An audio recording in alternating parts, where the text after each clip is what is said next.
এই হায়াতের এক একটা সেকেন্ড বড় দামি, একে কাজে লাগান। আজ যদি বুঝে ইবাদতে নিজেকে না লাগাই, আমি আল্লাহর নামে কসম দিয়ে, লক্ষবার কসম দিয়ে বলছি, কাল কিয়ামতের মাঠে এই চোখ দিয়ে রক্তের কান্না এতটা কাঁদতে হবে যে নদী বয়ে যাবে, আর রক্তের নদীতে নৌকো চলবে।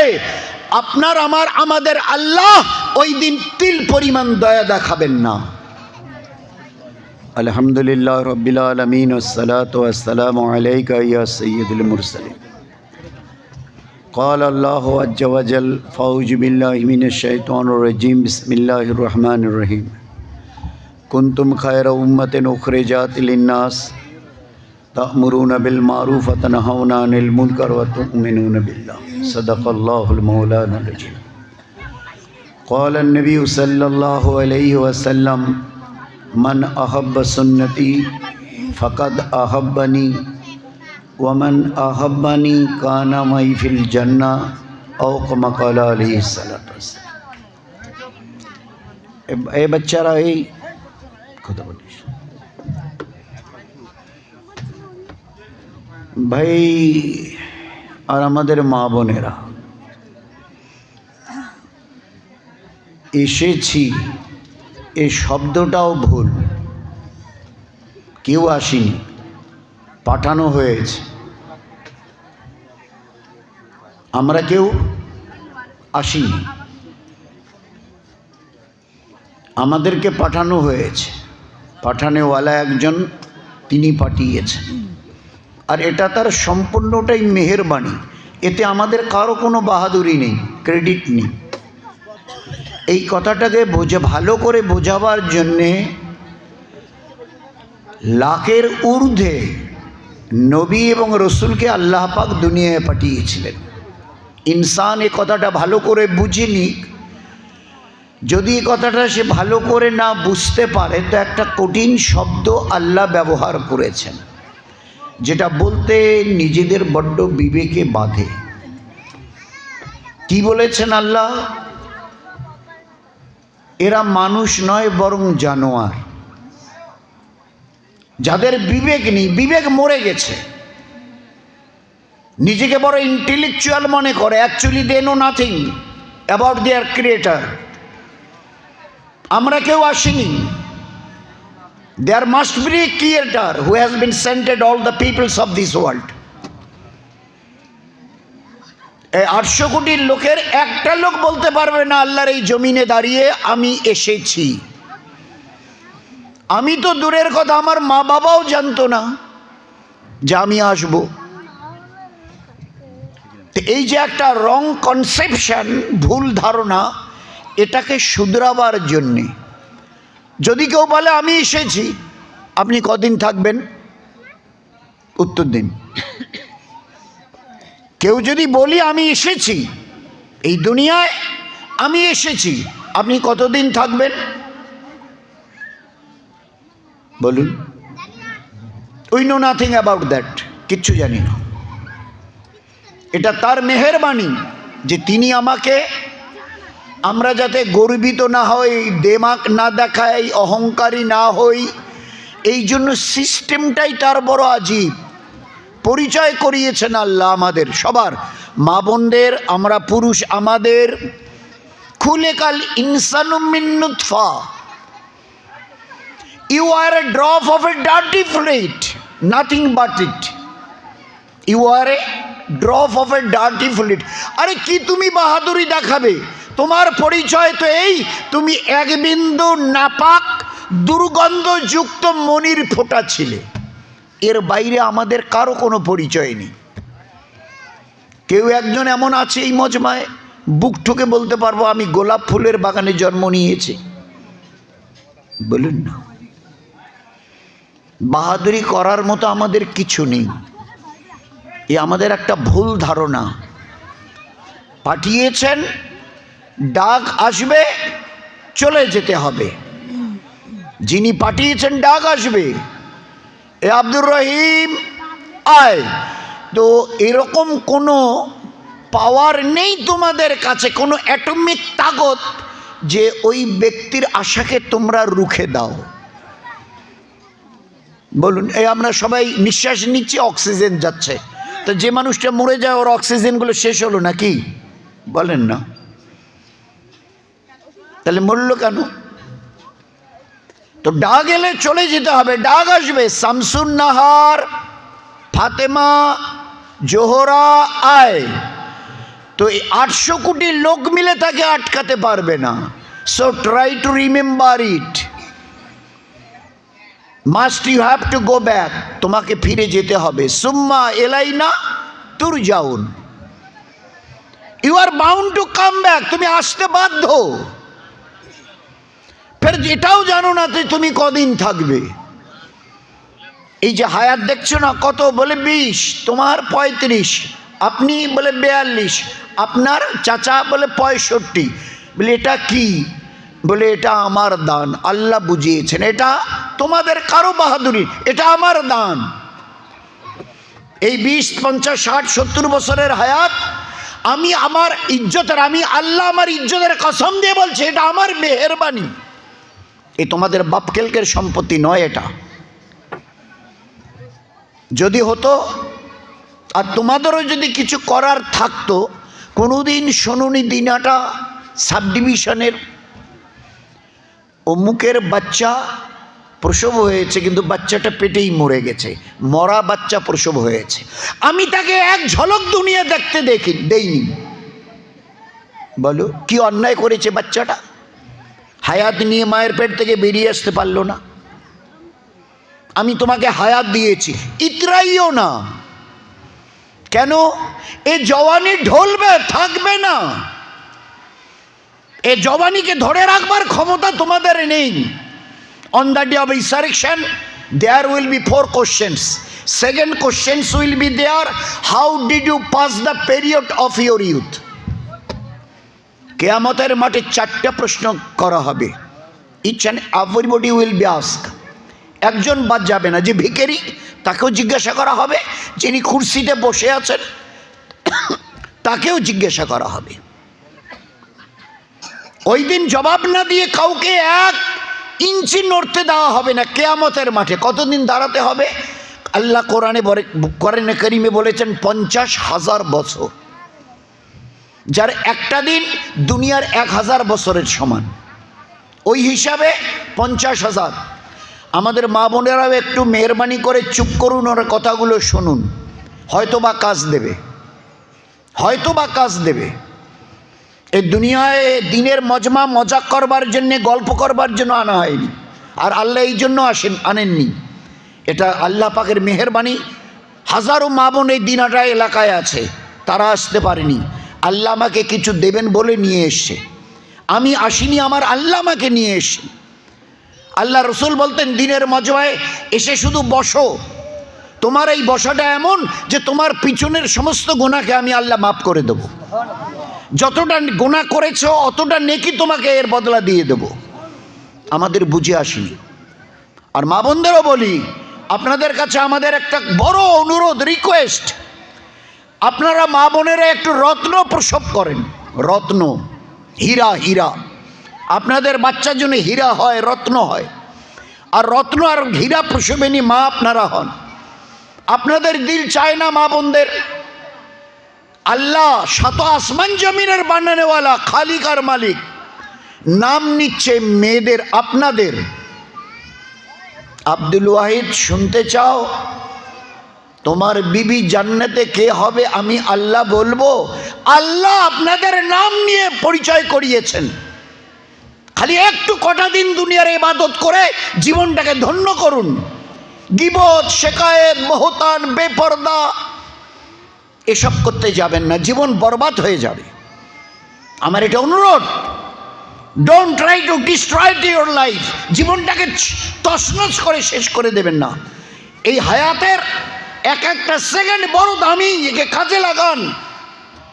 আজ যদি বুঝে ইবাদতে নিজেকে না লাগাই, আমি আল্লাহর নামে কসম দিয়ে, লক্ষবার কসম দিয়ে বলছি, কাল কিয়ামতের মাঠে এই চোখ দিয়ে রক্তের কান্না এতটা কাঁদতে হবে যে নদী বয়ে যাবে, আর রক্তের নদীতে নৌকো চলবে। আপনার আমাদের আল্লাহ ওই দিন তিল পরিমাণ দয়া দেখাবেন না। কত কঠিন দিন আসছে বলুন তো। একথা কার? তামাম নবীর সেরা নবী জনাবে রাসূলুল্লাহ সাল্লাল্লাহু আলাইহি ওয়াসাল্লামের এই পাক হাদিস। একটা হায়াত দিয়েছি, আল্লাহ বলছেন একটা হায়াত দিয়েছি, নিল্লাজি হায়াত আর মৌতের মাঝখানে, হায়াত আর মৌতের মাঝখানে নিল্লাজি খালাকাল মৌতা ওয়াল হায়াতা লিয়াবলুয়াকুম আইয়ুকুম আহসানু আমালা। আহসানু আমালা, জন্ম আর মৃত্যুর মাঝখানের এই যে সময়টুকু 20, 50, 60, 70, 80, 40, কে কতটা ভালো আমল করো এরই জন্য দিয়েছি। আহসানু আমালা, তোমার জানা নেই তুমি কবে আসবে, যে কোনো দিন ডাক এলেই চলে আসতে হবে। যদি আমাল করে আসতে পারো বেঁচে যাবে, আর যদি আমালকে বিগড়ে আসো তো আযাবের জালে ফেসে যাবে। তো ভালো করে বুঝে জীবনটাকে তৈরি করে নাও। একটু খালি ইবাদত, আর ইবাদত আর দিন একদম হালকা জিনিস, হালকা হালকা। ইবাদত কাকে বলে, আল্লাহর দিন কাকে বলে? বলে দুটো জিনিসের নাম। কটা জিনিস ভাই? দুটো। আমি যা করতে বলেছি করো, ছাড়তে যা বলেছি ছাড়ো, হয়ে গেল দিন, জীবন ধন্য হয়ে যাবে। দুনিয়াতে এতটা শান্তি দেব, প্রতি মুহূর্তে মনে হবে এ আল্লাহ তোমার শুকরিয়া আদায় করে শেষ করতে পারবো না, মনে হচ্ছে আমরা দুনিয়ায় নেই, বোধহয় জান্নাতে আছি। আজ তো লাথি খেতে হচ্ছে, লাথি আমাদের এরপরেও বুঝে আসছে না। একটা প্রেজেন্ট পিকচার দিয়ে, একটা বাস্তব ছবি। হাইয়া আলাস সালাহ মাইকে, এমন কোনো মসজিদ আর ওয়াক্তি নেই আমাদের কুচবিহারে যেখানে মাইকের 4টা চোং ছাড়া আজান হচ্ছে। মাইকের 4টা চোঙে এই মসজিদের আজান, ওই গ্রামের লোক শুনছে হাইয়া আলাস সালাহ, মসজিদ খালি। আজকে কেউ বলনেওয়ালা আমার মসজিদে আজানের পরে শতকরা 70 জন, 80 জন, 90 জন নামাজে আসে। আমাদের হিসাব একদম নিট হিসাব বলছি, আমাদের ভারতবর্ষের, বাকি দেশগুলোর নাম নাই বা নিলাম, শতকরা এখনো 15 জন নামাজি হই নেই। জানেন খবর ভিতরের? জানেন খবর? পুরুষ মেয়ে ছেলে মিলে শতকরা আমরা 15 জন এখনো নামাজি হতে পারিনি, 85 জন নামাজের বাইরে। Out of this selection, Islamic selection. চিন্তা করুন, নাফরমানির তো একটা সীমা থাকবে। এই যে এনআরসি, এসআইআর, তারপরে আরও বাকি সব কথা, এগুলো শুনতে হতো না। এগুলো আমাদের বতামলের নতিজা, এগুলো আমার নিজেদের হাতের কামাই। হিম্মত ছিল না কারো, কসম দিয়ে এই আল্লাহর নামে বলছি আমি, হিম্মত ছিল না কারো ঈমানওয়ালাদের উপরে আঙ্গুল তোলে। কিন্তু আজ আমরা রাস্তা করে দিয়েছি সবাইকে, মারো লাথি। আমাদের বতামলের পরিণতি এগুলো। জীবনটাকে একটু try to rectify our selves, একটু জীবনটাকে শুধরাই। নয়তো দোস্ত আমাদের, নয়তো এই যে লোক বলছেন আমাদের মুসলমানের জবানে কারো সমালোচনা নেই। সমালোচনা হারাম, ভালো করে শুনি, সমালোচনা হারাম, সমালোচনা ফরজ, ফরজে আইন। কেমন হলো? দুটো opposite, just the opposite announcement. সমালোচনা হারাম, কঠোরভাবে নিষিদ্ধ। সমালোচনা ফরজ, ফরজে আইন। কেমন? সহজ উত্তর, আত্মসমালোচনা করা, আত্মসমালোচনা। কু আনফুসাকুম, আল্লাহ কোরআনে বলছেন কু আনফুসাকুম, তুমি তোমার নিজের আত্মসমালোচনা করো, নিজেকে কতটা শুধরিয়েছ। তোমার জীবনে ধোঁকা নেই তো, মিথ্যা নেই তো, গীবত নেই তো, জুলুম নেই তো, জুয়া নেই তো, মদ নেই তো, মেয়ে নেই তো, নেই তো, পরনিন্দা পরচর্চা নেই তো, হারাম লোকমা এসব নেই তো, জীবন পাক করেছ তো। অন্যের সমালোচনা করা হারাম, নিজের আত্মসমালোচনা করা ফরজ। এই আল্লাহ আমার এখনো ভিতরে যেগুলো খারাপই আছে কি করে দূর হবে, তা যদি আমি নিজেকে পাক করে তোমার কাছে যেতে না পারি, তোমাকে মুখ দেখাবো কি করে আল্লাহ? এই জন্য আল্লাহ কোরআনে ইয়া আইয়ুহাল্লাযিনা আমানু কুয়ান ফুসাকুন, ও ইমানওয়ালা তোমাকে, ও ইমানওয়ালি মেয়ে ছেলে তোমাকে আমি আল্লাহ বলছি, নিজেকে শুধরে নাও। তার সঙ্গে এবার বাকিদের যোগ করেছে, আহলেকুম, তোমার পরিবারের যারা আছে ছেলে মেয়ে বেটা বেটি ভাই বোন এদেরকেও ঠিক করো ইবাদতের দ্বারা। কিভাবে ঠিক করব? ইবাদতের দ্বারা, দিনের দ্বারা। তো দিন আর ইবাদত দুটো জিনিসের নাম। যা করতে বলা হয়েছে, নামাজ পড়তে বলা হয়েছে পড়ো, গীবত ছাড়তে বলা হয়েছে ছাড়ো, রমজান এলে রোজা রাখো, জুলুম অন্যায় পাপ গুনাহ কবিরা ছাড়ো। আল্লাহু লা ইয়াহদিল কওমাজ জালিমিন, তোমরা যদি জুলুম করো আমি হেদায়েত দেব না, হেদায়েত পাবে না, জান্নাতে যাওয়া বন্ধ হবে। তো আল্লাহ কিছু করতে বলেছেন, কিছু ছাড়তে বলেছেন, বাস হয়ে গেল দিন। আজ এতে আমরা নেই। হাইয়ালা সালাম, মসজিদে 4টা মাইকের চং দিয়ে মসজিদ খালি, বাজার গুলজার। এখন তো একটা নতুন জিনিস আপনারা লক্ষ্য করেছেন কিনা দেখি জানি না, হয়তো চোখে পড়েছে। এখন আর বাজারে সে ঈদের কেনাকাটাই হোক আর এমনি কেনাকাটা হোক, এখন আর আমরা বেটা ছেলেগুলো খুব একটা বাজারে যাই না। যদি ভুল হয় তো আমাকে শুধরাবেন, বলে না আপনি এটা বানিয়ে বলছেন। আমি নিজের চোখে যেটা যা দেখে বলছি, নিজের চোখে যা দেখেছি সেইটাই বলছি। এখন আর পুরুষরা একটু বাজারে আমরা কম যাই, যার জন্য ওরা এখন বাজারে ব্যাগ নিলে চলে গেল। আমি বাজারে গেলাম, তোমরা পারবে না, তুমি তো বাড়িতে বাচ্চাটা দেখো, আমি বাজারে যাচ্ছি। এখন অটো টোটোর তো অভাবেই নেই, চলে যাচ্ছে। কে ইজাজতটা দিল বলুন না? পর্দা বলে কোনো জিনিসই নেই। বই একটু আগে আমাদের ওই হাফেজ সাহেব, অন্ধ হাফেজ সাহেব, ওই ব্যাপারে একটু বলছিল, পর্দার ব্যাপারটা নেই বলুন না। আচ্ছা পর্দা মানে ঢেকে রাখা, আচ্ছা ঢেকে রাখাটা ভালো। ওহো, তো আপনাকে যদি আপনার বাপ 2 ভরি সোনার ভরি 2 ভরি সোনার ভরি দেয়, জিনিস দেয়, সবাইকে দেখাবেন, 10,000 টাকা দেয়, সবাইকে দেখাবেন, তখন তো বলবেন না ভালো করে রেখে দাও। দুনিয়াতে বদমাইশ লোকের অভাব নেই, চোর ডাকাতের অভাব নেই। আপনার শরীরটার মূল্য জানেন আপনি কত? 5 ভরি সোনা, 10,000 টাকা, 20,000 টাকার মূল্য বুঝলেন, আপনার শরীরটার মূল্য কত আপনি বুঝেছেন কি? কত দামি শরীর আল্লাহ আপনাকে দিয়েছে। আমি মজাক করার জন্য বলছি না, একটা ভালো করে বুঝবার জন্য। অনেক সময় দেখবেন বাসে ভিড়ের মধ্যে একটা মেয়ে ছেলেও দাঁড়িয়ে আছে জায়গায় পানি, একটা পুরুষরাও দাঁড়িয়ে আছে 2-3 জন, হাত ধরে উপরের হ্যান্ডেলটা একটু কায়দা করে আস্তে আস্তে যদি হাতটা এনে কোনো রকমভাবে মেয়েটার হাতে একটু ঠেকানো যায়, খালি একটু টাচ, মনে হয় পুরুষরা মনে করে জীবনটা বোধহয় ধন্য হয়ে গেল। একটু কোনো সময় যদি মুখরো মেয়ে ছেলে থাকে তো বলে আপনি দেখা পাচ্ছেন না, হাটের দিকে নিয়ে আসছেন কেন, হাটটা সরাতে পারছেন না।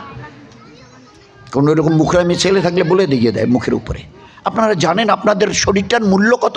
ওই জন্য আল্লাহ ঢাকতে বলেছিল।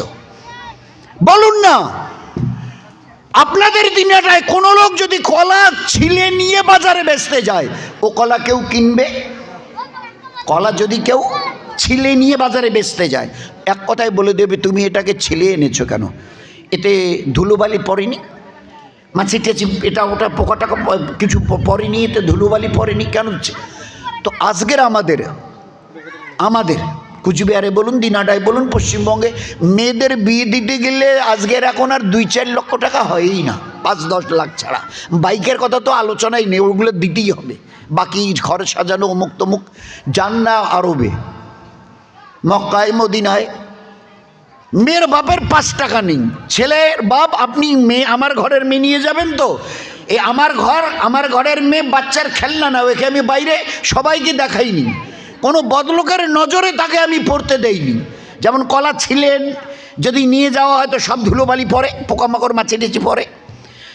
তো আমার মেয়ের মুখের কাপড় এই 6-8-9 পরে আমি কাউকে আর মুখ দেখতে দেইনি, বড় যত্নে প্রতিপালিত করেছি। সুতরাং নিয়ে যেতে চাইছো, যা খরচা তোমাকে দিতে হবে। তো ছেলের বাপের টোটাল খরচ, মেয়ে বাপের কোনো খরচাই নেই।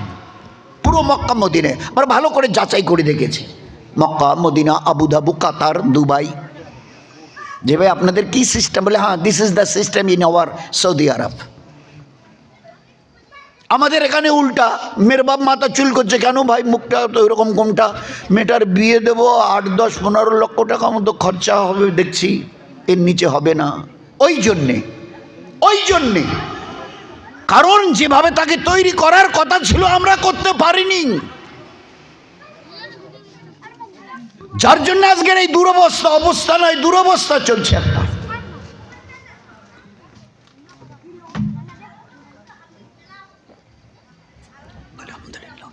নয়তো আল্লাহ পাক এই ঈমানওয়ালার ঘরের মা বোনদের নাম, পুরুষের বোধহয় অতটা নিয়েছে কিনা জানি না, আল্লাহ নিয়েছেন। আব্দুল ওয়াহিদ কি জিজ্ঞাসা করছো? এ আল্লাহ, আমার জান্নাতে বিবি কে হবে? প্রথমে একটু আল্লাহ নারাজ, মানে একটু অরাজি ছিলেন, কিন্তু আল্লাহর বান্দার ব্যাপারটা না, এ বড় সাংঘাতিক। এত মহব্বতের একটা মা তার বাচ্চাকে যে পরিমাণ মহব্বত করে, আল্লাহর নবী কি বলেছিলেন? আমাদের আল্লাহ আমাদেরকে ওই মায়ের চাইতে 70 গুণ বেশি মহব্বত করে, 70 গুণ বেশি, 70 টাইমস মোর দ্যান মাদার, মায়ের চাইতে। আল্লাহ বলো না আমার বিবি কি হবে জান্নাতের, নামটা একটু শুনি। থাক, বলে না আল্লাহ বলো। তার কি আর করে, এখন বান্দার আবদার বলে দিচ্ছে। আব্দুল ওয়াহিদ, জান্নাতে তোমার বিবি হবে মাইমুনা, নামটা মনে রাখেন, আমাদের মা বোনেরাও শুনে রাখি। আর আমার এই জন্যে বলা, আমাদের বড় দিল চায় আপনারা একটু যদি চেষ্টা করেন। আল্লাহ সাত আসমান জমিনের বানানেওয়ালা আল্লাহ আপনাদের মেয়েদের নাম নিচ্ছে জান্নাতি বলে, বলে দিয়েছে মাইমুনা। এ আল্লাহর বাড়ি কোথায়, কি আর করে, বলে দিয়েছে কুফা। আপনার দিনাটা বউবাজার আটিয়ে বাড়ি, তো বলে দিয়েছে কুফা। সকালবেলা উঠে ও কোরআনের তেলাবাত, তসবিহ, ইশরাক যা যা ছিল আব্দুল ওয়াহিদের শেষ করে কুফায় চলে গেছে। ওই জায়গায় লোককে জিজ্ঞাসা করছে কুফায় গিয়ে, ভাই আপনাদের এখানে মাইমুনা বলে কোনো মেয়ে ছেলে আছে? বলে হ্যাঁ আছে। বাড়ি কই? খালে বাড়ি আর আপনি কি দেখবেন, ওই পাহাড়ের কাছে দেখবেন না, ওই যে পাহাড়টার কাছে একটা মেয়ে ছেলে বকরি চড়াচ্ছে, ওর নাম মাইমুনা। ও আচ্ছা, চলে গেল। গিয়ে দেখে ও একটা কাপড় মুড়ি দিয়ে খুলে দিয়ে নয়, মুড়ি দিয়ে নামাজে দাঁড়িয়ে আছে, আর ওর বকরি কিছু ওইখানে ঘাস খাচ্ছে, চুপচাপ বসে আছে পিছনে। যখন ও সালাম ফিরিয়েছে তো আব্দুল ওয়াহিদ এবারে পিছনে বসা ছিল, এবারে মাইমুনা টের পেয়েছে যে কোনো লোকের গলা হবে, তো আস্তে করে ঘাড় ফিরিয়েছে। জীবনে কোনো দিন দেখেনি না আব্দুল ওয়াহিদ ওকে মাইমুনাকে দেখেছে, আর না মাইমুনা আব্দুল ওয়াহিদকে দেখেছে। একটু ঘাড় ফিরিয়ে এক ঝলক চোখে পড়েছে, দেখেই বলছে আব্দুল ওয়াহিদ এখানে কেন?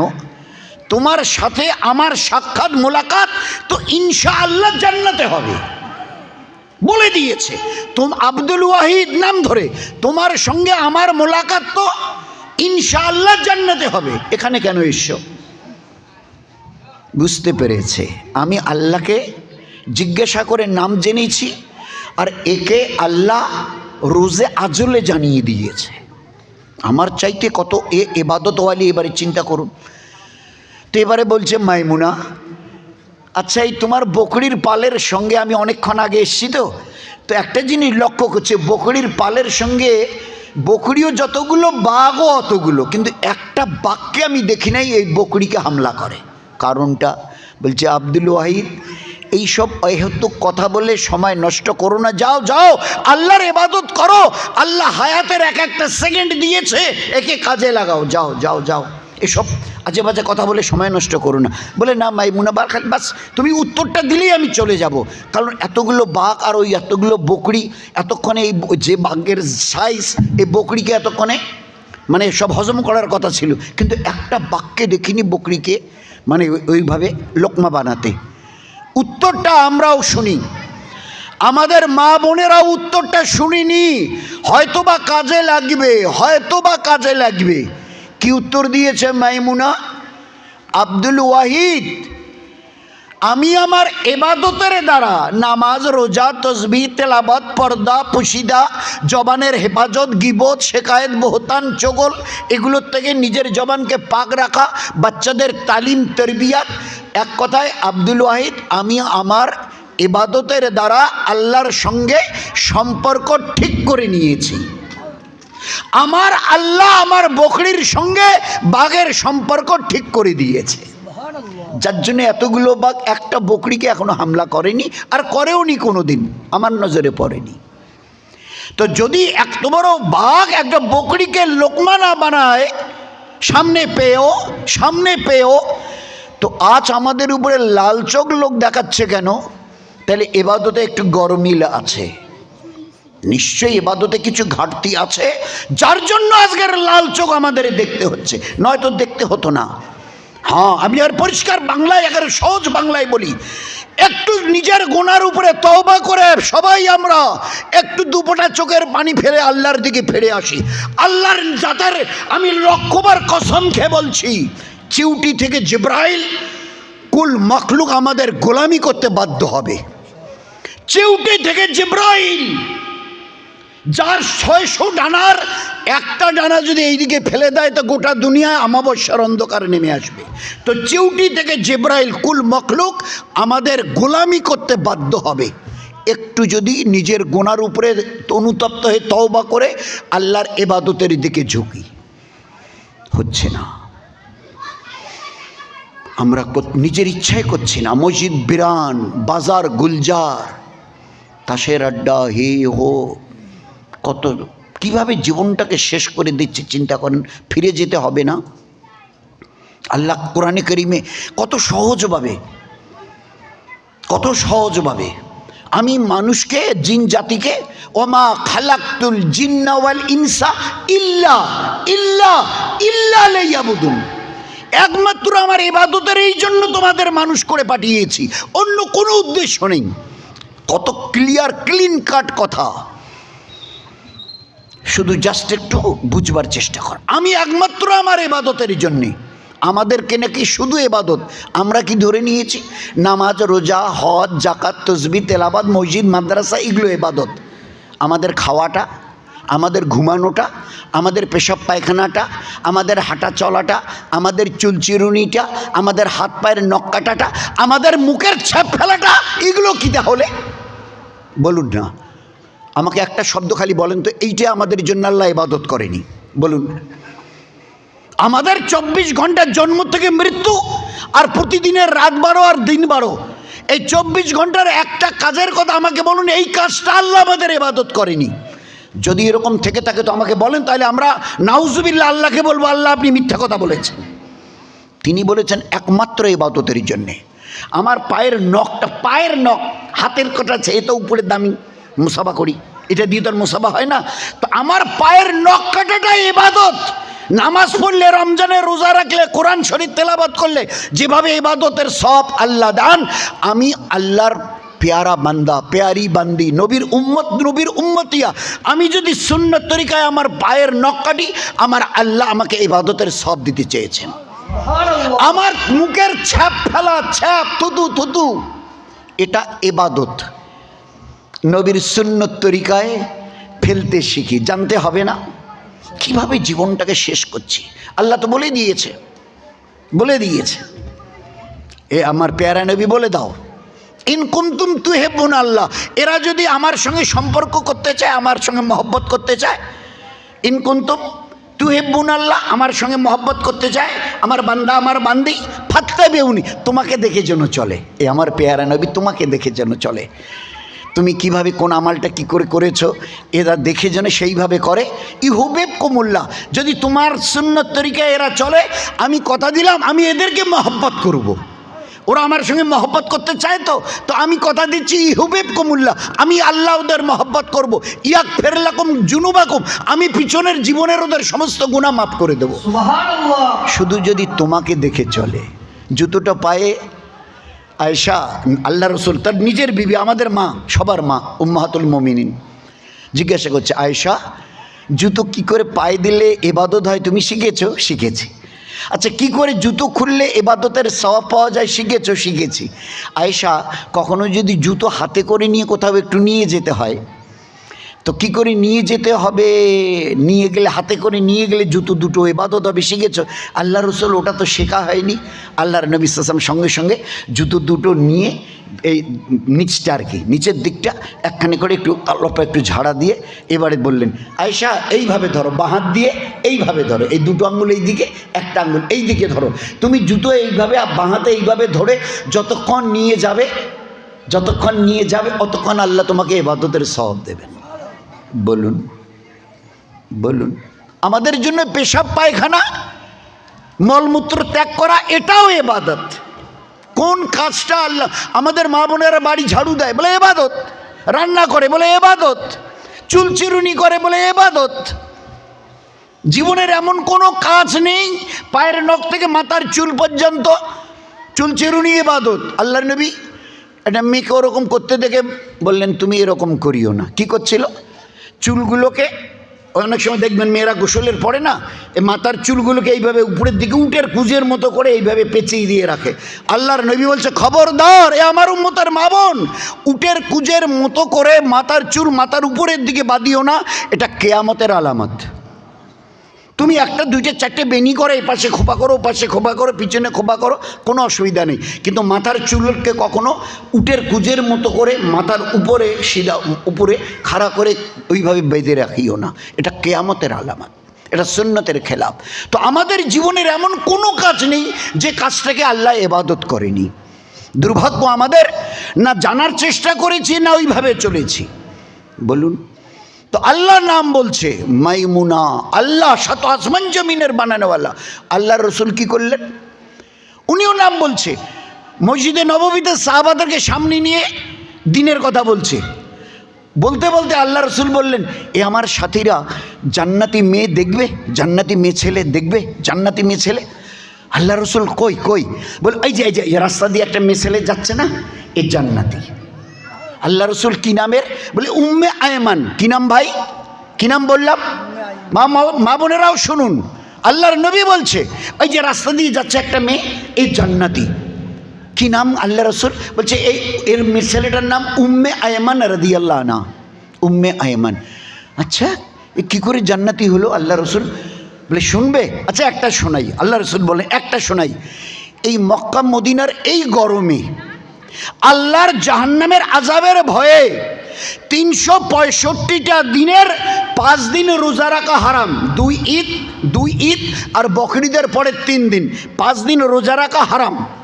তো বাকি থাকলো কত ভাই? কত থাকলো বাকি? 360। বলছে এই 360টা দিন রমজানের 30 দিন বাদ দিয়ে এই পুরো বছর রোজা রাখে আল্লাহর জাহান্নামের আযাবের ভয়ে। মৌতের আযাব, কবরের আযাব, কিয়ামতের আযাব, মিজানের আযাব, পুলসেরাতের আযাব, সর্বোপরি জাহান্নামের আযাবের ভয়ে এই ছেলেটি উম্মে আয়মান 360 দিন রোজা থাকে। এর যখন ইফতারির টাইম হয়, ইফতারির টাইমে আমরা এই কয়দিন আগে ইফতারি করেছি, ইফতারি সামনে নিয়ে ঘড়ি দেখে আর কমে, আর 2 মিনিট, আর 1 মিনিট, আর এই বাস হয়ে গেল, এবার ইফতারি মুখে দাও, আল্লাহুম্মা সুমতু মুখ। এইবারে যখন ইফতারির টাইম হয় বলে এ আল্লাহ, আমি এত হতভাগী, এতটা গরিব আমি যে আমার কাছে একটা খেজুর পর্যন্ত নেই যে আমি মুখে দিয়ে ইফতার করব। এত অভাবী আমি, এত গরিব যে আমার কাছে সামান্য কোনো খানা নেই যে আমি মুখে দিয়ে ইফতার করি। ইফতারির টাইমে সে আল্লাহকে এ কথা বলল। আর যখন সে কথা বলে তো সারা জাহানের কুল কায়নাতের খালিকার মালিক আল্লাহ এই উম্মে আয়মানের জন্যে জান্নাত থেকে রশি লাগানো গামলায় তার জন্য খানা পাঠিয়ে দেয় জান্নাত থেকে। দেখতে দুধের মতো সাদা আর মিষ্টি মধুর চাইতে বেশি, দুধের চাইতে বেশি সাদা আর মধুর চাইতে বেশি মিষ্টি। রোজ প্রতিদিন ইফতারির টাইমে আল্লাহ জান্নাত থেকে তার জন্য খানা পাঠিয়ে দেয়। বলুন আমাদের মা বোনদের দিল চায় না এ আল্লাহ এরকম জীবন আমরাও যেন পাই। ওখানে কি করেছিল মনে আছে কি? মাইমুনা কি অবস্থায় দেখেছে গিয়ে? ভাই কি করেছে? ভাই কি অবস্থা দেখেছে মনে আছে? এই যে আব্দুল ওয়াহেদ যে গেল বকরি, ও কি করছিল? চাদর জড়িয়ে কি করছিল? নামাজ জোহরের না না না নফল নামাজ পড়ছিল। সময়টা কেন নষ্ট করি, তো নফল নামাজ পড়ি। আর এ সারা বছরের 30 দিন রমজানের বাদ দিয়ে 330 দিন এ নফল রোজা, নামাজ রোজা, আর তারপরে বাকি ইবাদত, বাকি ইবাদত। আমাদের দিল চায় না। রাবেয়া বসরির মা বলতো আমি অন্ধকার ঘরে রাবেয়াকে জন্ম দিয়েছি। দিনের বেলা যখন শরীরটা একটু দেখলাম কেমন কেমন হচ্ছে, আমার স্বামীকে বলছিলাম রাবেয়ার আব্বাকে যে শরীরটা কেমন করছে, যদি পারো তো একটু কেরোসিন তেল জোগাড় করিও তো, শরীরটা কেমন করছে। মানে পেটে বাচ্চা প্রসবের সময় হয়ে এসছে। তো রাবেয়ার মা বলছে আমার স্বামী চেষ্টা করেছিল, কিন্তু একটু কেরোসিন তেল জোগাড় করতে পারিনি। আমি অন্ধকার ঘরে রাত্রিবেলা অন্ধকারের মধ্যে আমি রাবেয়াকে জন্ম দিয়েছি, কিন্তু আল্লাহর পরিচয় করাতে আমি কম করি নাই। এ রাবেয়াকে আল্লাহকে চেনাতে, ইলমি দিন শেখা, আল্লাহর ইবাদতে তাকে লাগানো আমি কম করিনি। এই রাবেয়া যখন বড় হয়ে ইবাদত শুরু করলো, এ যখন গভীর নিশুতি রাত 12টা 1টা 2টো তাহাজ্জুদের নিয়তে সে যখন দাঁড়াতো, তো তার শরীর থেকে এত আলো বের হতো যে আমাদের ঘর তো ছিল ওই ভাঙাচোড়ে বেড়া, আমাদের ঘরের মতো পাকাওয়ালা টিন নয়, ওইসব খেজুর পাতা এটা ওটা দিয়ে। তো রাবেয়ার শরীর থেকে এত আলো বের হতো যে বেড়ার ফাঁক দিয়ে আলো বহুদূর পর্যন্ত চলে যেত। এই ছিল জীবন। জন্ম দিয়েছে অন্ধকারে, কিন্তু জীবন করেছে এতটা আলোময়। তার শরীর থেকে সে রাবেয়া বসরি যখন তাহাজ্জুদে দাঁড়াতো, তাহাজ্জুদে সালাম ফিরিয়ে হাত উঠাতো, তার শরীর থেকে এত আলো বের হতো যে ঘরের বাইরে চলে যেত। আজরাইল যেদিন এসছে তাকে নেবার জন্যে টের পেয়েছেন। আজরাইল এসে দরজায় দাঁড়িয়ে সালাম দিচ্ছে, আসসালামু আলাইকুম ইয়া রাবিয়া ইয়া আইয়াতুহান নাফসুল মুতমাইন। এই চির শান্তিকামী রূহ রাবিয়া, আমি আজরাইল নিতে এসছি, আপনি তৈরি হন।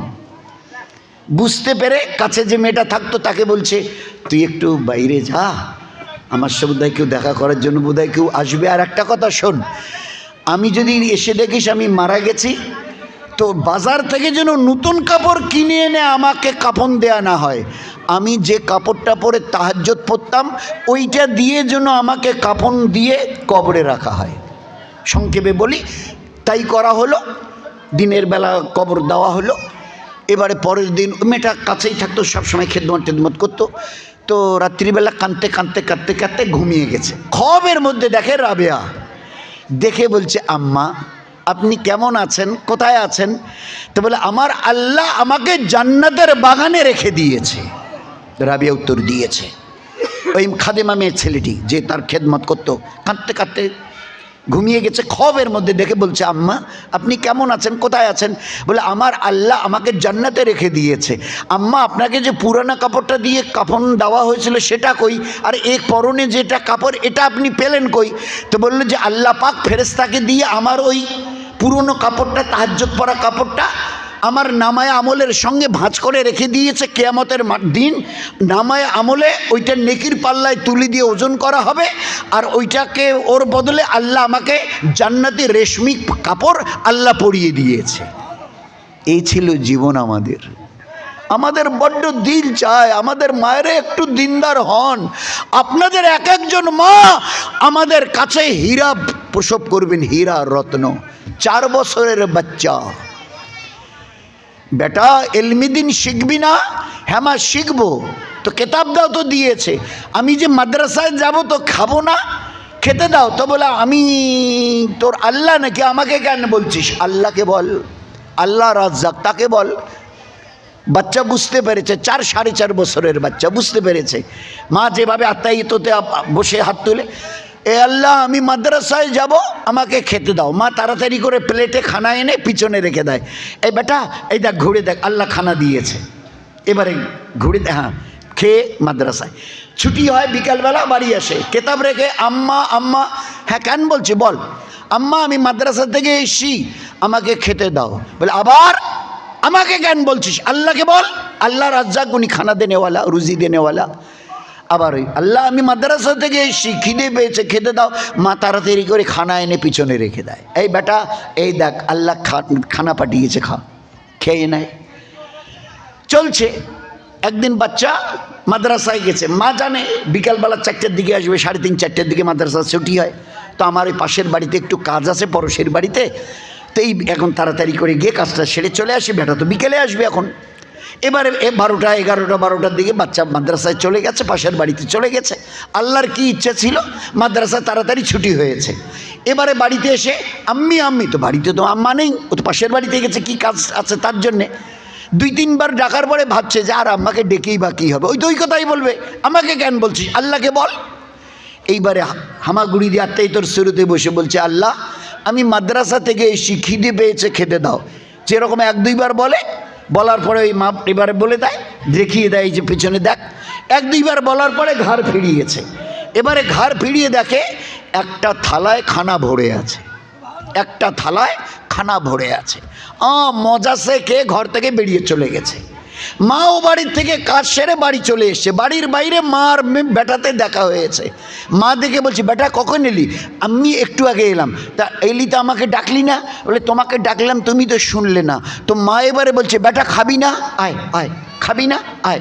তো এবারে বেটা উত্তর দিচ্ছে, আম্মা খেয়ে তো এলাম, এই তো খেয়েই তো এলাম, কিন্তু একটা কথা কি জানো মা, আজকের যে মজাদার খানা খেয়েছি এরকম খানা জীবনে কোনোদিন খাইনি মা। আজকের যে মজাদার খানা খেয়েছি না, এরকম মজাদার খানা কোনোদিন খাইনি। মায়ের চোখে পানি এসে গেছে। আমি তো ঘরে নেই, আমার বেটা কি বলছে? পানি এসে গেছে। আসমান থেকে আওয়াজ আসছে, আসমান থেকে, এ বখতিয়ারের মা, তুমি তোমার বাচ্চাকে শিখিয়েছিলে তুমি নাও, আমি আল্লাহ খাওয়াই। তোমার বাচ্চা মাদ্রাসা থেকে এসে কিতাব রেখে হাত তুলে যখন বলেছে, আল্লাহ আমার খিদে পেয়েছে, তো আমি আল্লাহ অস্থির হয়ে গেছি। দ্বিতীয়বার যখন বলেছে আল্লাহ, তো আমি জান্নাতের খানা ফেরেশতাকে দিয়ে তোমার বাচ্চাকে আজকের খাইয়ে দিয়েছি, জান্নাতের খানা। এ বখতিয়ারের মা, ওই খানার প্লেট দেখে তোমার বাচ্চা যদি হাত লাগাতে দেরি করত, আমি আল্লাহ আমার রহমতের হাত দিয়ে তোমার বাচ্চাকে খাইয়ে দিতাম। মেরে ভাই, এই ছিল আমাদের জীবন, এই ছিল আমাদের জীবন। মা তার বাচ্চার এতটা তরবিয়ত করেছে যে 4 বছরের বাচ্চা হাত উঠিয়ে আল্লাহর কাছ থেকে জান্নাতের খানা খেয়ে পেট ভরিয়ে নিয়েছে। আজ আমাদের পরিবেশের অবস্থা কি বলুন না। আর এক মা বলছে, বেটা ইলমে দিন শেখাকে আল্লাহ ফরজ করেছে, না শেখা গুনাহে কবিরা, বড় গুনাহ। কিতাব নে মাদ্রাসায় যা। ওই নুরানি কায়দা মাদ্রাসায় গেছে, ওস্তাদ দেখে বুঝতে পেরেছে নতুন এসে, হাতে কায়দা বলছে, বল বিসমিল্লাহ আলিফ বা তা সা, আলিফ বেতেছে। এ বাচ্চা প্রথম দিন কায়দা হাতে বিসমিল্লাহির রহমানির রহিম বলার পরে আলিফ বেতেছে পড়ে নেই, 20 পারা কোরআন মুখস্থ শুনিয়ে দিয়েছে। 20 পারা। মায়েরা ভালো করে শুনি। ওস্তাদ জিজ্ঞাসা করছে, বেটা প্রথম দিন মাদ্রাসায় এলি, তা তুই 20 পারা কোরআন কোথায় শিখলি? তো বাচ্চা উত্তর দিচ্ছে, উস্তাদজি আমি যখন আমার মায়ের পেটে ছিলাম না, আমার মা প্রতিদিন এশার নামাজের পরে বিছানায় বসে 20-22 পারা কোরআন না পড়া পর্যন্ত বিছানায় শুইত না। আমার মা যখন বসে বসে বিছানায় পড়তো, আমি তখন তার পেটে ছিলাম। পেটে থাকা অবস্থায় মায়ের পড়া কোরআন আমি শুনে শুনে পেটেই মুখস্থ করে নিয়েছি। এ বাচ্চা হলো আব্দুল কাদের জেলানি রহমতুল্লাহ আলাইহ, আর আগের বাচ্চাটা হলো হজরতে বখতিয়ার কাকি রহমতুল্লাহ আলাইহ। এই ছিল আমাদের ইতিহাস। এরা কোনো সাহাবা নয়, নবী নয়, নবীর ঘরের কেচ্চা এগুলো নয়, সাহাবাদের নয়। এই ছিল।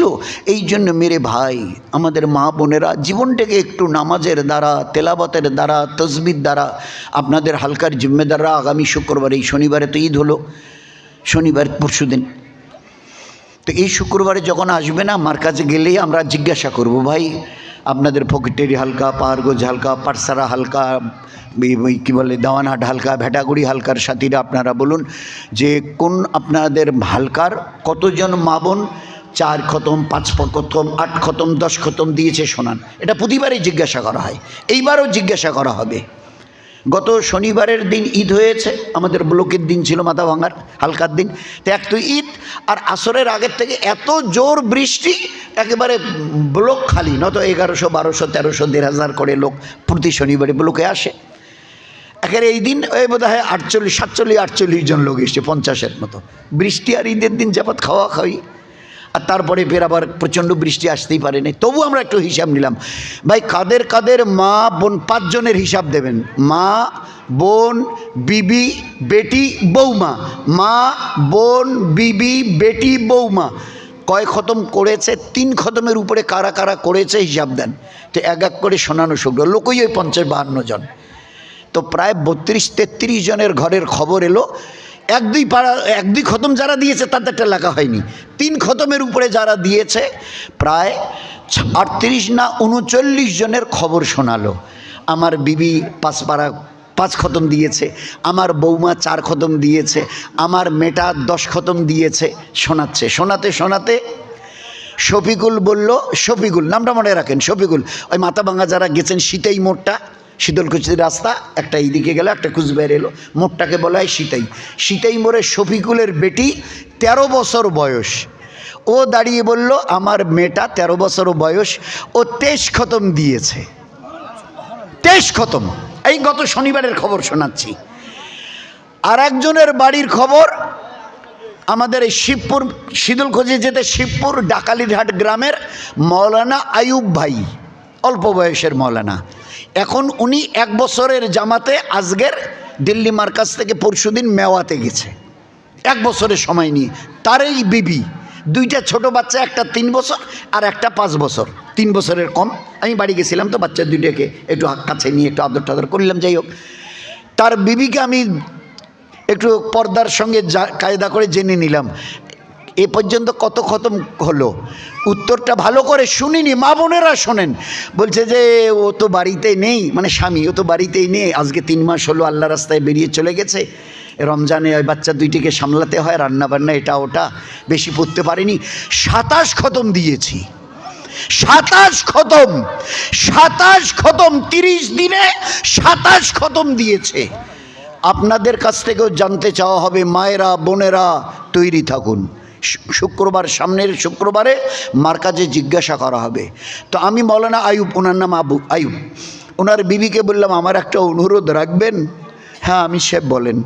আল্লাহ অনুরোধ অন্য কিছু নয়, এবারটা তো স্বামী বাড়িতে নেই, বাচ্চা দুটোকে নিয়ে সামলানো অতটা পড়তে পারেননি। আগামী রমজানের 30 দিনে একটু 40 খতম করে একটু দেখাতে পারবেন? একটু চুপ করে থেকে কাঁদো গলায় বলল, ভেজা গলায় বলল, আমি সাহেব দোয়া করবেন, আমি নিয়ত করে নিচ্ছি আল্লাহ যদি বাঁচিয়ে রাখে, আমার স্বামী তো সামনের বছর আল্লাহ দিলে ফিরে আসবে রমজানের আগে, তো আল্লাহ যদি আমাকে বাঁচিয়ে রাখে, কথা দিলাম সামনের রমজানে আমি 40 খতম আমি পুরো করে আপনাকে খবর দেব। কেন 40 খতমের কথা বললাম কেন জানেন? বড় হজরত জির নাম এই মজমার কম বেশি শোনে নাই বোধহয়, এমন কম সাথী আছে, সবাই শুনেছেন। বড় হজরতজি দিল্লি মার্কাজে, দিল্লির শহরের পাশে একটা গ্রাম, গণ্ডগ্রাম, কাদলা। তো কাদলা গ্রামের বড় হজরতজি ইলিয়াস রহমতুল্লাহ আল্লাহর মা, তিনি যদি ইলিয়াস রহমতুল্লাহ আম্মা, তিনি যদি রমজানের 30 দিনে 40 খতম দিতে পারেন, প্রত্যেক দিন 40 পারা করে পড়তো, 1 খতম তার সঙ্গে আরও 10 পারা, তো 40 খতম। সাহাবাদের ঘরের তিনি মা বোন বিবি বেটি নন, এই জামানার কেচ্চা। বড় হজরতজির আম্মা যদি 40 খতম দিতে পারে, তো আপনারা কেন পারবেন না? 27 হয়েছে, স্বামী বাড়িতে ছিল না, সামনের বার তো বললো যে আমি নিয়ত করেছি, পাক্কা দোয়া করবেন আল্লাহ যদি আমাকে বাঁচিয়ে রাখে তো সামনের বছর আমি 40 খতম করে আপনার কাছে খবর পৌঁছাবো। এই জন্যে মার বোনদের কাছে অনুরোধ, জীবনটা শেষ হবে আজ বাদে কাল। আল্লাহ যতটা হিম্মত দেয়, নিজেরা পুরুষ ভাইরা আপনারা 10 বছরের উপরে আমাদের বাড়ির কোনো ছেলে মেয়ে নিয়ত করেন একজন যেন কেউ বেনামাজি না থাকে, একটা ছেলে অথবা মেয়ে 10 বছরের উপরে, শরীয়তের হুকুম মানে তার জন্য ওয়াজিব হয়ে যায়। 10 বছরের উপরে একজন যেন আমাদের বাড়ির ছেলে এবং মেয়ে কেউ যেন বেনামাজি না থাকে। নিয়ত করা যাবে ভাই ইনশাআল্লাহ? হ্যাঁ, যদি এতটুকু করতে যদি অবহেলা করি না, তা নবীর হাদিসটা সংক্ষেপটা আমি শুনিয়ে দিই। আপনার ইবাদতের অবস্থা বলুন তো স্বামী স্ত্রী দুইজনে যদি বলে যে আমরাও সারা বছর রোজা রাখি, প্রত্যেক দিন 1 খতম করে কোরআন পড়ি, প্রত্যেক দিন তাহাজ্জুদ ছাড়ি না, ইশরাক ছাড়ি না, আওয়াবিন ছাড়ি না, সালাতুত তাসবিহ ছাড়ি না, সালাতুল হাজত ছাড়ি না, সালাতুত তওবা ছাড়ি না, কোনো নেকামাল ছাড়ি না, সকাল বিকাল 3 তাসবিহের পাবন্দি আমরা বাদ দেই না, পর্দা পুশিদা ছাড়ি না, এতগুলো ইবাদত তাদের স্বামী স্ত্রীর মা বাপ। কিন্তু বেটা আর বেটি 10 বছরের উপরে 18, 20, 22, 25, 30 নামাজের ধার ধারে না, রোজার ধার ধারে না, তেলাওয়াত তাসবির ধার ধারে না, মেয়েরা পর্দা পুশিদার ধার ধারে না, মাথায় কোনো ওড়না পর্যন্ত দেয় না। আপনাদের বেটা বেটি যদি এইভাবে নাফরমান হয়ে থাকে, আপনাদের দুইজনের এই যে পাহাড় পরিমাণ ইবাদত ভালো করে শুনে রাখেন, কিয়ামতের মাঠে কোনো কাজে আসবে না।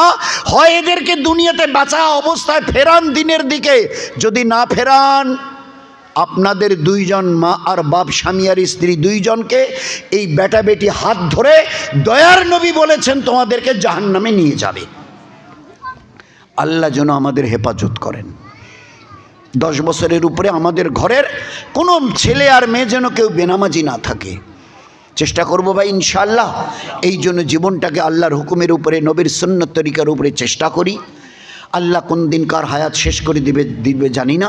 অন্তত বাকে মৌতের আগে আগে নিজের জীবনকে আল্লাহ পাকের হুকুমের উপরে চলা, ফরমাবরদারি, নবীর পেয়ারি সুন্নতের উপরে চলা, এর জন্য যেন চেষ্টা করি। যারা এই চেষ্টা করেছে আল্লাহ পাক তাদের জীবনকে রহমত দিয়ে, বরকত দিয়ে, ইজ্জত দিয়ে হেফাজত করে আল্লাহ দেখিয়ে দিয়েছেন। তা যদি না হবে তো একদিকে আবু বকর রাদিয়াল্লাহু তাআলা আনহু পুরুষদের মধ্যে তিনিও যখন ইবাদত করার কারণে আল্লাহ জিবরাইলকে পাঠিয়ে সালাম জানিয়েছেন, পাশে খাদিজাতুল কুবরা রাদিয়াল্লাহু তাআলা আনহা, মেয়ে ছেলে নবীর বিবি খাদিজা রাদিয়াল্লাহু তাআলা আনহা, ইবাদতের উপরে আল্লাহ এতটা খুশ হয়েছেন জিবরাইলকে পাঠিয়ে তাকেও সালাম জানিয়েছেন। এই জন্যে জীবনটা যদি ধন্য করতে চাই আল্লাহর ইবাদতের উপরে সবাই জমি, বাচ্চা কাচ্চা পাড়া প্রতিবেশীদের নিয়ে, আল্লাহ যেন এর উপরে আমাদেরকে আল্লাহ যেন জম্বার তৌফিক দেয়। ইংলিশ মিডিয়ামে বাচ্চাকে পড়াচ্ছেন কোনো মানা নেই, কিন্তু এলমে দিন শেখানো ফরজ, ফরজ ফরজে আইন, না শেখানো গুনাহে কবিরা, না শেখানো গুনাহে কবিরা। আর তার সঙ্গে আমি শেষ কথাটা খুব অনুরোধের সঙ্গে বলি, those are the young of our community, those are the young of our generation.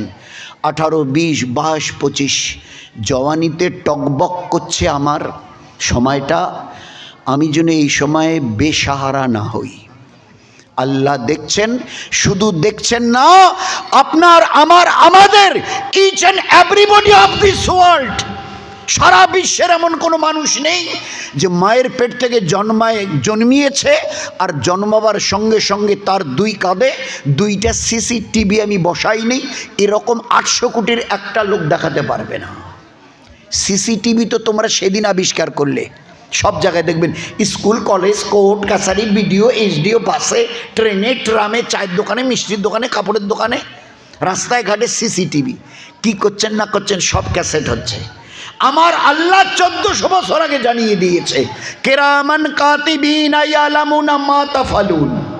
মায়ের পেট থেকে বেরিয়ে এসে টোয়া করার আগে আমি ফেরেশতাকে বলেছি, বাস স্টার্ট, গো অন। আর ওই দিন থেকে তোমার জীবনের সমস্ত আমাল, each and every activities of your life, either good or bad, has been noted by this 2 angels. এই 2 ফেরেশতার হাতে সিসিটিভি ধরিয়ে দিয়েছি, জন্মের থেকে নিয়ে মৃত্যুর দিন পর্যন্ত সব রেকর্ড হচ্ছে। সুতরাং আমার চোখ থেকে এড়াবার কোনো রাস্তা নেই তোমার সামনে। তুমি চাই যেই হও আর যাই হয়, গাছতলায় থাকো আর 5 তলায় থাকো, তোমার জীবনের সমস্ত আমল ভালো এবং মন্দ, ভালো যদি করো কেরামান লেখে, মন্দ যদি কিছু করো তো কাতেবিন লেখে। কিয়ামতের মাঠে আমি তোমার জবানে তালা লাগিয়ে দেব, আল্লাহ বলছে, আলিয়াউমা নাকতিমু আলা আফওয়াহিহিম। আর ওই দিন তোমার হাত আর ওই ক্যাসেট সব তোমাকে দেখানো হবে। তোমার হাত আমার সঙ্গে কথা, তোমাদের মোবাইল কথা বলে, ক্যাসেট কথা বলে, টিভি কথা বলে। তো আমিও কিয়ামতের মাঠে ওয়াতু কাল্লিমুনা আইদিহিম, একটু টিপে দেবো, হাত কথা বলবে, কাল্লিমুনা কথা বলবে, আইদিহি মানে হাত, ওয়াতাশহাদু আরজুলুহুম একটু ছুঁয়ে দেব, তোমার পা আমার সামনে দাঁড়িয়ে সাক্ষী দিবে, বিমা কানু ইয়াকসিবুন, দুনিয়াতে থেকে কি কি আমাল কিভাবে করেছো, কোনটা ভালো কোনটা মন্দ, সব আমার সামনে রাজ পাশ করে দেবে। আর তার সঙ্গে পর্দায় সব দেখানো হবে তোমাকে। তো ওই দিন আসছে, আল্লাহকে সবাইকে দুনিয়ার ফাঁকি দিতে পারবো, আল্লাহর জাতের কসম আল্লাহকে ফাঁকি দেওয়া যাবে না। তো দ্বিতীয় কোশ্চেনটা নিশ্চয়ই মনে আছে, কিয়ামতের মাঠে প্রথম প্রশ্নটা কি হবে, জন্মের দিন থেকে মৃত্যুর দিন পর্যন্ত কি আমাল করেছো হিসাব শোনাও, তো এইসব। দ্বিতীয় কোশ্চেন করা হবে, যৌবন কালটা যখন টকবক করছিল, যুবক ছিলে, যুবতী ছিলে, ওই সময়টা কি করেছিলে।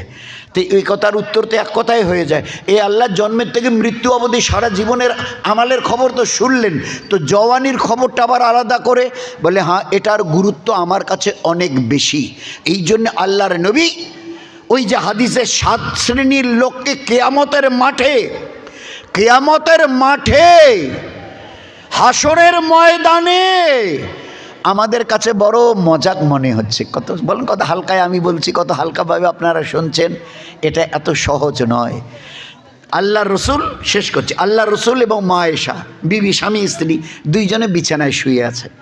হঠাৎ করে মা আয়েশার কি খেয়াল হলো, জিজ্ঞাসা করছে, আল্লাহ রসুল কিয়ামতের মাঠটা কেমন হবে, হাসরের মাঠটা?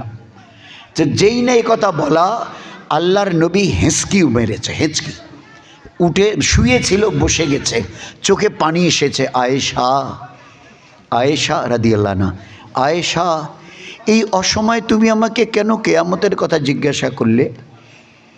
কেন জিজ্ঞাসা করলে আয়েশা তুমি জানো ওই দিন মানুষের পায়ের নিচের জমি লাল তামাটে হবে, 50 বছর ধরে ওখানে দাঁড়িয়ে থাকতে হবে, মাথার সওয়া হাত উপরে এই সূর্য 12টা মুখ দিয়ে তাপ দেবে, সওয়া হাত উপরে, মাথার মগজ গলে টকবক করে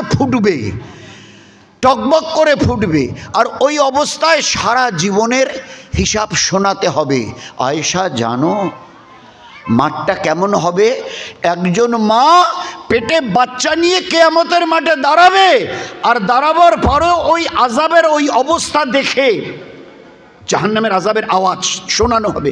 তো জাহান্নামের আযাবের আওয়াজ শোনার পরে পুরোটাই তো দেখবে না, খালি সামান্য একটু আযাবের আওয়াজ শুধু কানে পড়বে। ওই আওয়াজের কারণে এই মেয়ে ছেলেটা নিজেকে জাহান্নামের আযাব থেকে বাঁচাবার জন্যে আয়েশা দৌড়াতে থাকবে, দৌড়াতে থাকবে। আর এই দৌড়ানো অবস্থায় তার বাচ্চা প্রসব হবে, নাড়ি ভুঁড়িগুলো মাইলের পর মাইল লম্বা হতে থাকবে, এর হুঁশ থাকবে না যে আমার কি হয়ে গেছে। আপনারা মায়েরা ভালো জানবেন যে বাচ্চা প্রসব হওয়ার ওই সময় কত কঠিন, কিন্তু কিয়ামতের মাঠে ওই দায়িনী প্রসব করেনেওয়ালি মা সেদিনও প্রসবের ব্যথা আর জ্বালাও সে ভুলে যাবে আল্লাহর আযাবের সামনে।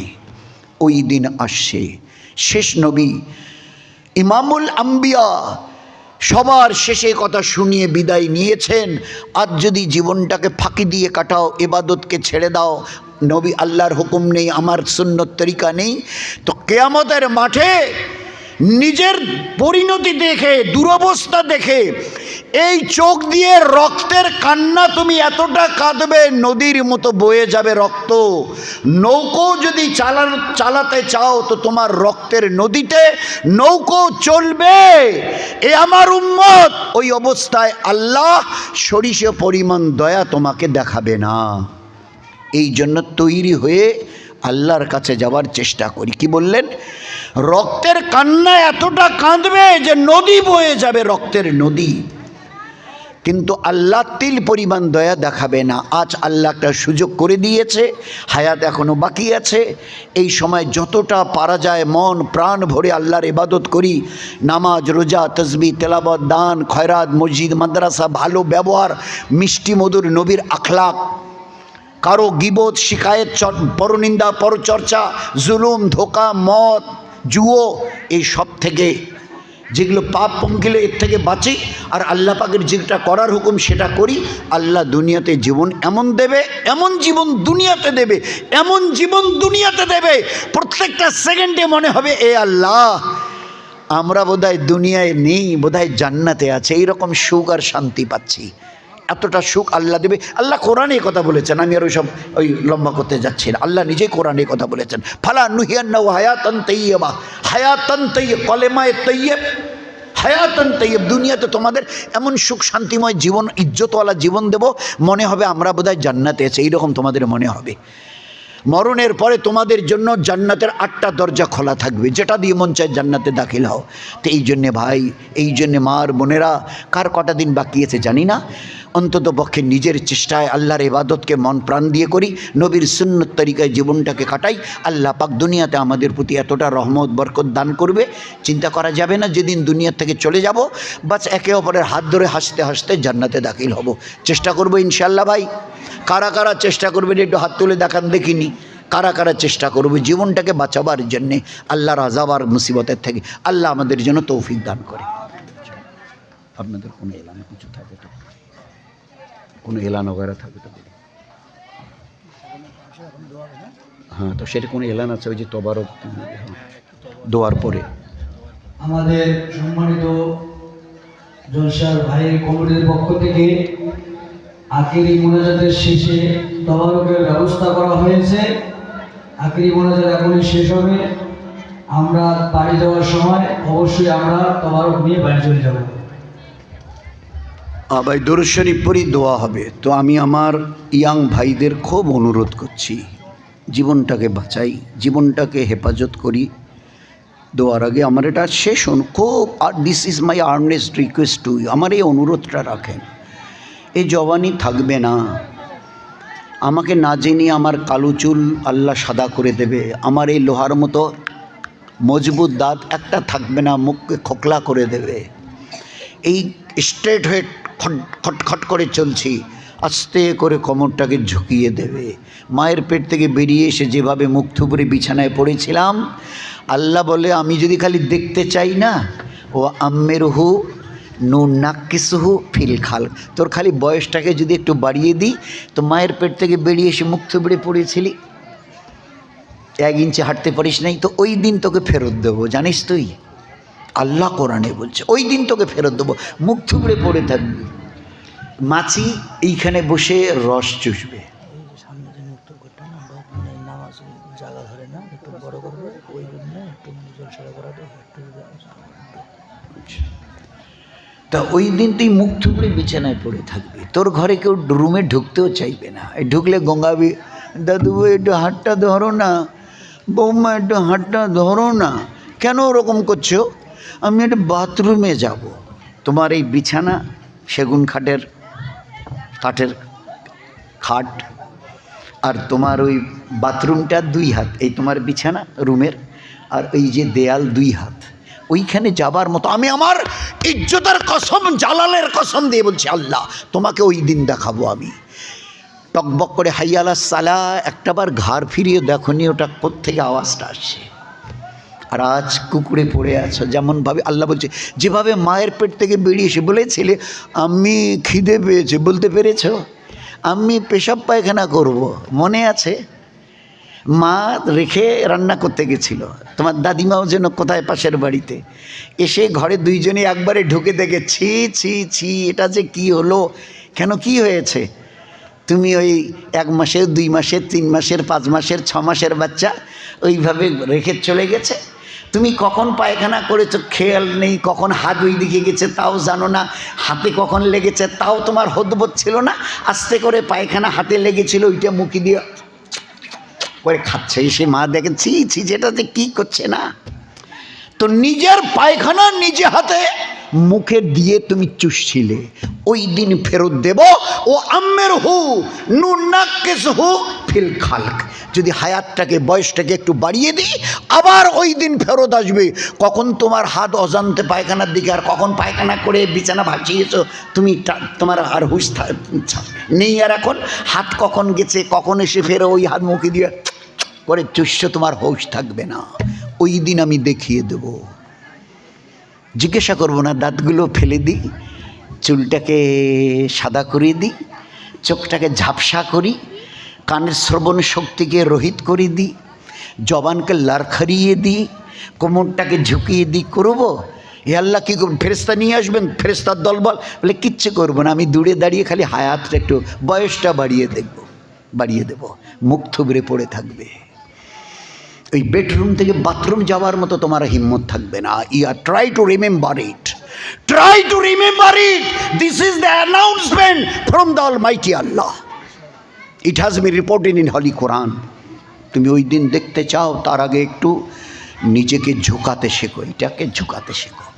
যে ডালে ফল ধরে, এটা আমের গাছ, এই আরে ভাই একেবারে বাচ্চার থেকে বুড়ো আর 70, আরে ভাই দেখছেন এই গাছটাতে কি কি এই ডালটাতে কি আম, একেবারে ঠেলটা ডালটা ঝুঁকে গেছে, আর যে ডালগুলো সোজা হয়ে আছে কেউ তাকায় না, ঘেরে নেয়, ওই একই গাছ কিন্তু ওখানে একটা ফল নেই, ওদিকে কেউ তাকায় না। আর যে ডালটাতে ফল হয়েছে ঝুঁকে গেছে, ওর দিকে সবাই তাকাচ্ছে, ছেলে বুড়ো আইবুড়ো সবাই। তা তুমি ঝুঁকতে শেখো, এটাকে এই জন্য সিধে করেছি স্ট্রেট। তুমি কখনো চিন্তা করেছো চিউটি থেকে টোটাল মখলুকের কারো মাথাটা দেখাতে পারবে আমি সিধা করেছি তোমাদের মতো? সবার মাথাটা ছোট্ট পিঁপড়ে তারও মাথাটা নিচের দিকে।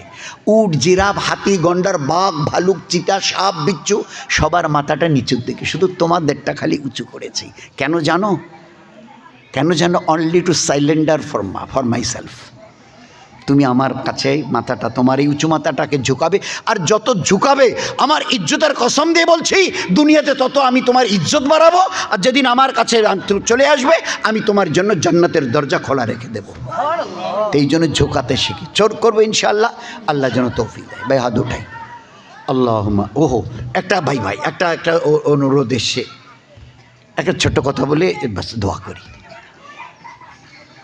ওসব লম্বা, কারণ দুইটা একিনের সঙ্গে এই হাতটাকে বাড়াবো।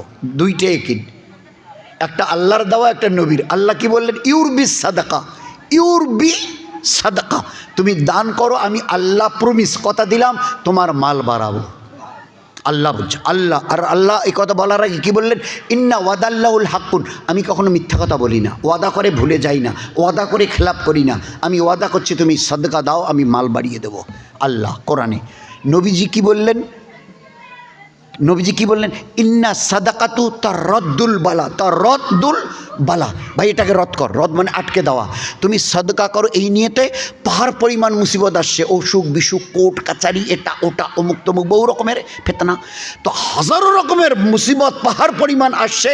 সদকার মধ্যে আল্লাহ এত তাগদ রেখেছে যে সদকা সমস্ত বালা মুসিবতকে সরিয়ে দেবে।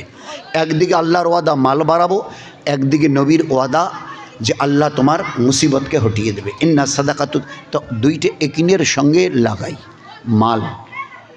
ওই একিনের আল্লাহর হুকুম আর নবীর এই ফরমান, এর যতটা যাকে আল্লাহ হিম্মত দিয়েছে, আল্লাহর নবী বলতেন আনফিক ইউন ফাকলিক। তোর হাত কতটা? বলে 18 ইঞ্চি। বলে তোরা এইটুকু হাত দিয়ে আনফিক, তুই লাগা। ইউন ফাকলিক, আল্লাহর রহমতের হাত কত লম্বা তুই জানিস? আর আল্লাহর হাতে কত মাল ধরে তুই জানিস? তুই তোরে 18 ইঞ্চির হাত দিয়ে তুই দিনের নিসবতে মাল লাগাও, আল্লাহ তো আর নিজের রহমতের হাত দিয়ে তোমার পিছনে লাগাবে। তুমি লাগাও, আল্লাহ তোমার পিছনে ইউন ফাকলিক লাগাবে। তার লাগানো তুমি হিসাব করে গুণে শেষ করতে পারবে না। একটা মওকায় ওসমান গনি রাদিয়াল্লাহু তাআলা আনহু ছিলেন, বাকি সাহাবা। আল্লাহর নবী বললেন আজকের এই সময়, এই মওকায় আল্লাহর দিনের জন্য কে কতটা মাল লাগাবে বলো? তো যে যেরকম পারে বলছে ওসমান গনি রাদিয়াল্লাহু আনহু বলল, আল্লাহর রসুল আমি 10,000 সাহাবার 2 মাসে যা খরচা লাগবে ইনশাল্লাহ আমি একা দেবো। 10,000 সাহাবার 2 মাসে যা লাগবে আমি একা দেবো বলে 1000 সোনার মোহর এনে নবীজির হাতে দিলেন। 1000 সোনার সিক্কা, মোহর, ওই যেমন আমরা কাঁচা টাকা বলি, দিল। আল্লাহ রসুল একটু হাতে এভাবে নিয়ে একটু মুচকি হেসে আমাদেরকে শোনাবার জন্যে, কুচবিহার ডিস্ট্রিক্টের দিনেটা সাব ডিভিশনের উম্মত আমরা, পুরুষ মেয়ে ছেলে, আমাদের শোনাবার জন্য নবীজি কি বললেন? এ আমার উম্মত শোনো, আজকে তোমাদের ভাই ওসমান গনি যেভাবে দিনের নিসবতে মাল দিল, আমি নবী বলছি আজকের দিন থেকে ওসমান গনি যতদিন দুনিয়ায় বেঁচে থাকবে, একটা নেকামালও যদি না করে, একটা নেকামালও যদি না করে, তো এরপরেও আল্লাহ তাকে জান্নাত দিয়ে দেবে। চিন্তা করেন তো, মওকায়, ওই মওকার থেকে ফয়দা উঠানো কত দাম। বাকিরা সাহাবারা বলছে রে আল্লাহ, তাই যদি হবে তো আমরা আগে কেন আরো বেশি করে বললাম না, আগে কোনো আরো কেন বেশি করে গেল, এলান তো হয়ে গেছে, আর তো হবে না। কি বললেন? যেভাবে ওসমান আজকের মাল লাগালো, আমি ইমামুল আম্বিয়া বলছি আজকের দিন থেকে যতদিন বেঁচে থাকবে ওসমান গনি একটাও যদি নেকামাল না করে, তারপরেও আল্লাহ তাকে জান্নাত দেবে। আজ একটা মওকা দিয়েছে। এগুলো প্রতি সপ্তাহে ভাই এরকম প্রতি সপ্তাহে মজমা হয় আপনাদের? এটা বলেন, সপ্তাহে হয় না, মাসে হয় না, হঠাৎ বছরে 11টা। এই একটা মওকা আল্লাহ দিয়েছে। এই সময় আল্লাহর জাতকে সামনে রেখে কত বড় এলান। আর বাকিটা আর বললাম না। এখানে আল্লাহ পাক দেখিয়ে দিয়েছে, বকরি জবাই করে খাইয়ে দিয়েছে। মেহমানও চিনি না, ও জামাই শ্বশুর নয়, কোনো দিন জীবনে দেখে নেই, কিন্তু মেহমান হিসাবে এসছে। বলে আমরা তো সফরে ছিলাম, এখানে কোনো হোটেল টোটেল আছে? বলে না, কোনো হোটেল টোটেল কিছু নেই। তা বলে একটু হোটেল টোটেল পেলে আমাদের একটু খিদাও লাগছে, পয়সা দিয়ে কিনে খেতাম। তা বললে ও আচ্ছা, তো হোটেল তো নেই, আচ্ছা ঠিক আছে, আচ্ছা দাঁড়ান, আমাদের একটা বকরি আছে, ওইটারই দুধ বেচে আমরা সংসার চালাই। তা আপনারা যখন মেহমান, আল্লাহ রসুল বলতেন মেহমানের হক আদায় ওই করবে যে আল্লাহর আখিরাতে বিশ্বাস করে, সেই মেহমানের হক আদায় করবে। তা নবীর এত বড় কথাটা, তোমরা একটু দাঁড়াও, এই বকরিটা এনে দিচ্ছি আর তোমরা একটু এটাকে জবাই করে দাও।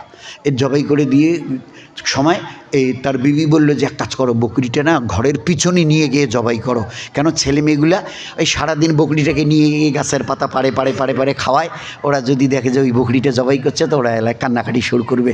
তুমি এক কাজ করো, বকরিটা নিয়ে গিয়ে ঘরের পিছনে জবাই করো, আর আমি রান্নার তেল টেল পেঁয়াজ মরিচ যা যা লাগে রান্নার আমি এগুলো জোগাড় করি। ও তার বিবি, ওনার নাম ফিদ্দা, মেয়ে ছেলের স্বামীর নাম আসেনি কিন্তু মেয়ে ছেলেটার নাম এসছে কেতাবে, বলছে তার নাম ছিল ফিদ্দা। যেমন ওসমান আলী রাদিয়াল্লাহু তাআলা নূর বাড়িতে একটা কাজের মেয়ে ছিল, তার নামও ফিদ্দা। তো ওই ফিদ্দা তার বিবি বলল এক কাজ করে, সামনে জবাই করিও না, ঘরের পিছনে যেন ছেলে মেয়েগুলো না দেখে, না দেখলে এলাকা কান্নাকাটি করবে। সারাদিন নিয়ে গিয়ে ওরা ওই বকরিটাকে ভাত, এটা মানে ওই ঘাস টাস এটা ওটা লতা পাতা খাওয়ায়। আর আমি রান্নার এটা ওটা করি, তেল এটা ওটা জোগাড় করি, পিছনে নিয়ে গিয়ে উনি জবাইয়ের জন্য ধরে গেল। বিবি এবারে বেচারি রান্না করতে যা লাগে ওইসব করতে করতে কী একটু দরকার হয়েছে, ঘর থেকে বেরিয়ে এসে, রান্নাঘর থেকে এখন বেরিয়ে এসে দেখে যে বকরিটা ওই বারান্দায় যেখানে বাঁধে, বারান্দার খুঁটিতে ওইখানে বাঁধা আছে, বাঁধা। এখন দেখে রেগে যাওয়ার কথা, এবার হ্যাঁ গো তুমি কোথায়? বলে আমি ঘরের পিছনে। তা তোমাকে মেহমান ওখানে বসে আছে আর তুমি কোন আক্কেলে এখানে বকরিটা ওই বাঁধার ওই অবস্থায় আছে, আর তুমি ওখানে পিছনে গিয়ে কী করছো? তোমাকে বারবার আমি বললাম পিছনে নিয়ে গিয়ে জবাই করো, তা তুমি ওখানে পিছনে কী করতেছো? বলে কী করতেছি মানে? বকরি জবাই করে গোস্ত কাটাকুটা করতেছি। কি বললে? বলে হ্যাঁ, বকরি জবাই করে গোস্ত কাটাকুটা করছি। তো বলে তুমি চলে আসো। বলে কেন? বলে আমাদের ওই বকরিটাই তো এই খুঁটিতে বাঁধা আছে, ওই বকরিটাই তো এখানে বাঁধা। স্বামী এসে দেখে হ্যাঁ সত্যি, যে বকরিটা আমি জবাই করেছি ওই বকরিটাই ওই ওই ওই বকরিই এখানে বাঁধা আছে। গেল, রান্না হলো, মেহমানকে খাইয়ে দিয়ে চলে গেল। তো এখন ওই বকরিটা, এখন বকরিটার যখন এখানে দুধ হয়ে ওইটাই তো দুধটা ছেঁকে ওইটা বাজারে বিক্রি করে চলে। এবারে বকরির কয়টা বাট হয় ভাই? 2টা। এবারে যখন দুধ দুইতে গেছে তো এটা ধরে যখন টান দেয় তো দুধ দুধ দুধ দুধ, এটা যখন টান দেয় মধু মধু মধু মধু, একটা বাট থেকে মধু বার হয় আর একটা বাট থেকে দুধ বার হয়। এই কথা শুনে একজন ওই গ্রামের আল্লাহওয়ালা, তিনি নিজের চোখে দেখার জন্য বাড়িতে এসে ডাক দিচ্ছে, বোন ফেদ্দা, বোন ফিদ্দা, তোমাদের নাকি দুধ মধুওয়ালি একটা বকরি আছে, আমাকে একটু দেখালে আমার একটু দিলটা একটু বড় তৃপ্তি পেত। তাড়াতাড়ি করে এনে দিল। তা বললে একটু বর্তন দিলে আমি একটু ছেঁকে দেখতাম। তো এবারে ফিদ্দা নামের মেয়েটা ওই বাড়ির বিবি বর্তন দিল। তো জিজ্ঞাসা করছে, বোন ফিদ্দা, আপনাদের এই বকরিটা কতটা দুধ আর কতটা মধু দেয়? তো উনি এবার উত্তর দিয়েছেন, আপনি কতটা দুধ আর কতটা মধু নেবেন বলুন। আপনি যদি 5 কেজি দুধ 5 কেজি মধু চান তো এই বকরি 5 কেজি দুধ আর 5 কেজি মধু দেবে। আপনি যদি মনে করেন যে আমি 50 কিলো দুধ 50 কিলো মধু দেব, আল্লাহর কসম দিয়ে বলছে এই বকরি এক্ষুনি 50 কেজি দুধ আর 50 কেজি মধু দেবে। আপনি যতটা এরাদা করে ছেঁকতে চাইবেন ওই বকরির থেকে ততটা দুধ আর ততটা মধু আল্লাহ পাক সেইভাবে ইন্তজাম করে দিয়েছে একটা দুধওয়ালি মধু মানে বকরি মেহমানকে জবাই করে খাইয়ে, আর আল্লাহ ওই রকমের একটা বকরি দিয়েছে দুধ আর মধুওয়ালি, যার দুধের আর মধুর পরিমাণ বলছে আপনি যতটা নিয়ত করে বসবেন অতটাই দেবে। এটা আল্লাহর তরফ থেকে, ওই আনফিক ইউন ফাকলেক।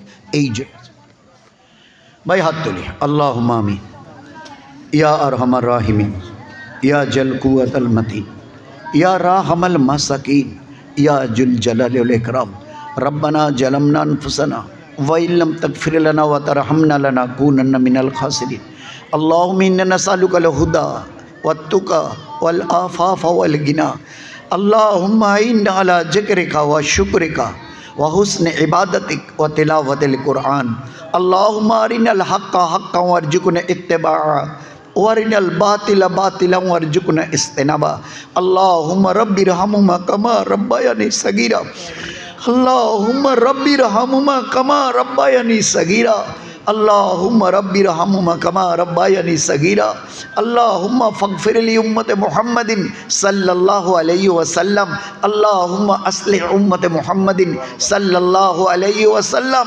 আল্লাহুম্মা নসুর, আল্লাহুম্মা নসুর, আল্লাহুম্মা নসুর মান নাসারা দীন মুহাম্মাদিন সাল্লাল্লাহু আলাইহি ওয়াসাল্লাম। এ আল্লাহ, জীবনভর তো গুনাহ করে করে জীবনটাকে বরবাদই করে দিলাম। এ আল্লাহ, তুমি দয়া করে মাফ করে দাও।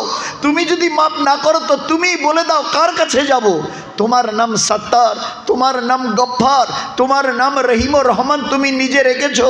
তুমি দাতা, তুমি দয়ালু, তুমি মাফ করাকে বড় পছন্দ করো।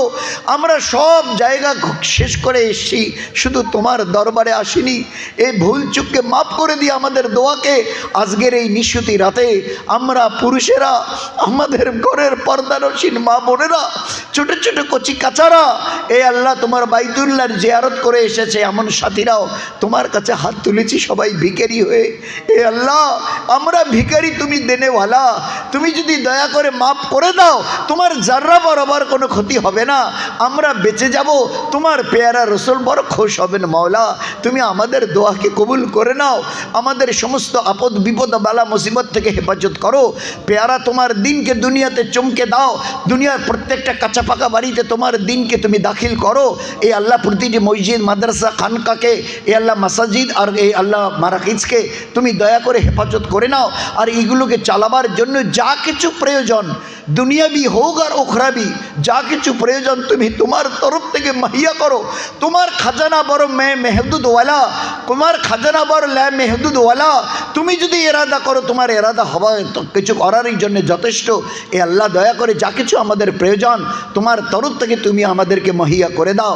আমাদের দুনিয়াকেও বানিয়ে দাও, আখিরাতকে বানিয়ে দাও।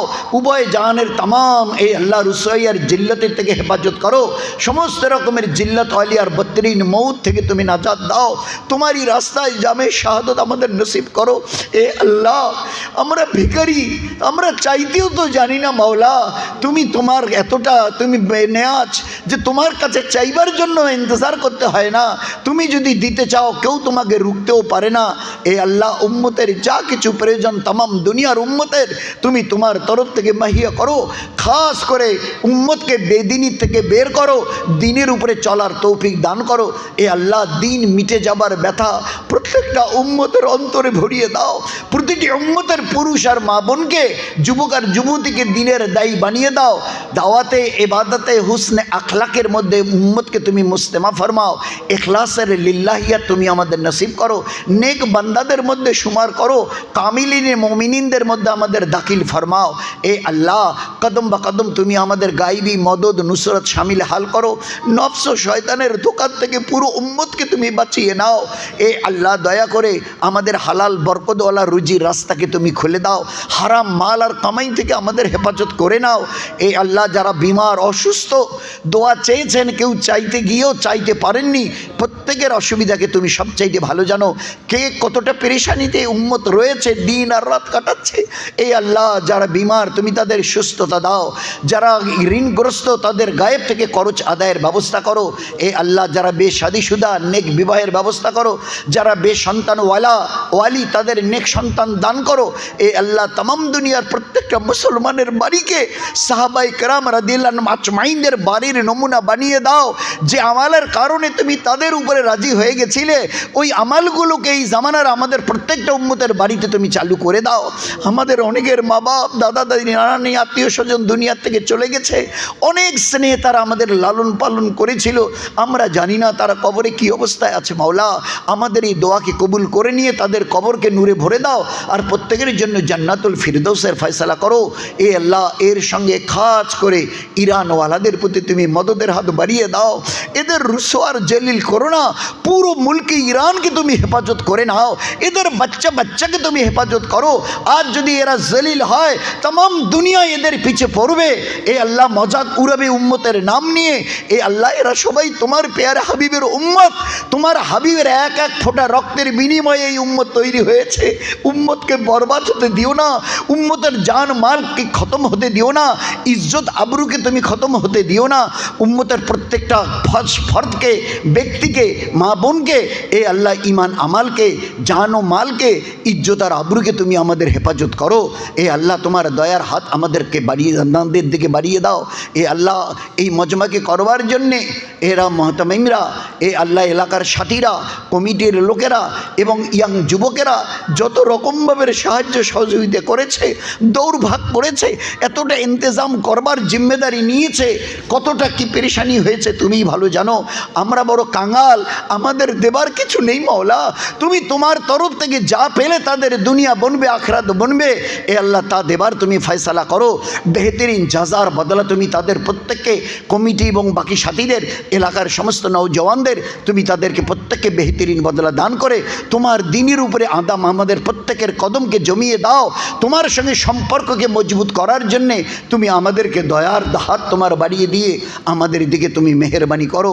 আমাদের দোয়াকে মাস তোমার ফজল ও কর্মে তোমার পেয়ারে নবী জনাবে রসুল্লাহ সাল্লাল্লাহু আলাইহি সাল্লামের সদকে তৌফিলে কবুল করে নাও। সাল্লাল্লাহু তাআলা আলা খায়রি খালকিহি মুহাম্মদ ওয়া আলা আলিহি ওয়া সাহবিহি আজমাইন। সুবহানা রাব্বিকা রাব্বিল ইজ্জাতি আম্মা ইয়াসিফুন ওয়া সালামুন আলাল মুরসালিন ওয়ালহামদুলিল্লাহি রাব্বিল আলামিন বিরহমাতিকা ইয়া আরহামার রাহিমিন। ওয়া আখিরু দাওয়ানা আনিল হামদুলিল্লাহ। আমার সম্মানিত